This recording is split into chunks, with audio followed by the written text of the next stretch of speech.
একটা বাঁধাকপিকে কেটে সেটাকে ধুয়ে নিয়েছি, তারপর আলু কুচি করে নিয়েছি এবং সেটা ধুয়ে নিয়েছি। আর সঙ্গে নিয়েছি আমরা কিছু গুঁড়ো মশলা। এখানটাতে আছে 1 চামচ হলদে গুঁড়ো, 1 চামচ ধনিয়া গুঁড়ো, 1 চামচ কাশ্মীরি লঙ্কার গুঁড়ো, 1 চামচ গরম মশলা এবং 1 চামচ মিট মশলা।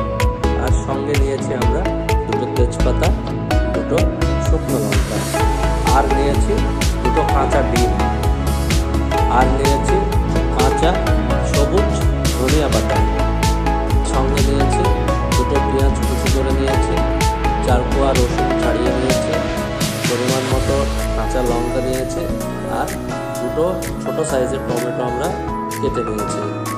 তেলটা আমাদের কড়াই গরম হয়ে গিয়েছিল, তাই আমরা এখানটাতে তেল অ্যাড করে দিয়েছি। তেল গরম হয়ে গেলে আমরা এর মধ্যে দিয়ে দিচ্ছি তেজপাতা, শুকনো লঙ্কা ও 5 ফোড়ন দিয়ে এগুলোকে আমরা একটু ভেজে নেব। এরপর দিয়ে দিচ্ছি কুচানো আলু, দিয়ে দিচ্ছি পরিমাণ মতো হলুদ, দিয়ে দিচ্ছি পরিমাণ মতো লবণ। এরপর এগুলোকে একটু হালকা হাতে ভেজে দেব। ভাজার পর হালকা যখন বাদামি রং আসবে আমরা এটার সঙ্গে অ্যাড করব কুচানো পেঁয়াজ এবং আলু আর পেঁয়াজ একসঙ্গে একটু আমরা ভেজে নেব। এবার আমরা অ্যাড করব কুচানো টমেটোগুলো। টমেটোগুলো একটু একসঙ্গে আমরা ভেজে নেব।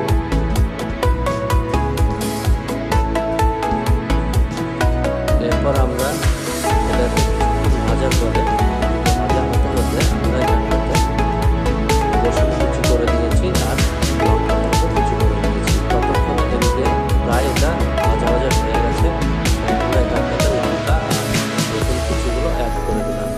কিছুক্ষণ নাড়িয়ে নেব। এবার আমরা দিয়ে দিচ্ছি সেই গুঁড়ো মশলাগুলো। এবার আরেকটু আমরা নাড়িয়ে নেব বা কষে নেব। তোমরা তোমাদের মতো যে যেটা বলো সেটা করে নাও। এরপর আমরা দিয়ে দিচ্ছি সেই কাঁচা ডিমগুলো, ফাটিয়ে এর মধ্যে আমরা দিয়ে দিচ্ছি।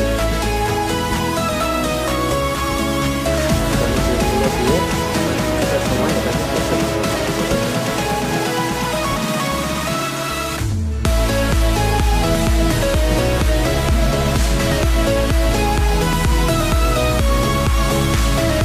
মশলা তোমরা যত করবে তত তরকারিতে স্বাদ হয়, তাই চেষ্টা করবে একটু বেশি করে কষে নিয়ে আসবে। এবার আমরা অ্যাড করবো এটাতে বাঁধাকপি, অ্যাড করার পরে আমরা এটাকে ভালো করে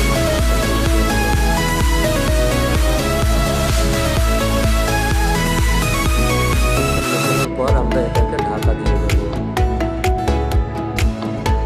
5 মিনিট ঢাকা দেওয়ার পর আমরা এটাকে তুলে আরেকবার নাড়িয়ে দেবো, যাতে করে নিচে মশলাগুলো লেগে না যায়। এরকম 2-1 বার করার পরে তার সবজিটা এরকম একটা মাখা মাখা চলে আসবে। এরপর আমরা এর সঙ্গে অ্যাড করবো ম্যাগি মশলা, যেটা তরকারিতে একটা সুন্দর ফ্লেভার বা স্বাদ দিয়ে দেবে। এরপর কিছুটা সময় আমরা এটাকে নেড়ে নামিয়ে নেব। আমাদের তরকারিটা হয়ে গেছে, তাই আমরা এখন এটাকে একটা ছোট্ট জায়গাতে নামিয়ে নিচ্ছি। তোমরাও এভাবে নামিয়ে নেবে। উপর থেকে দিয়ে দেবো ধনিয়া কুচি,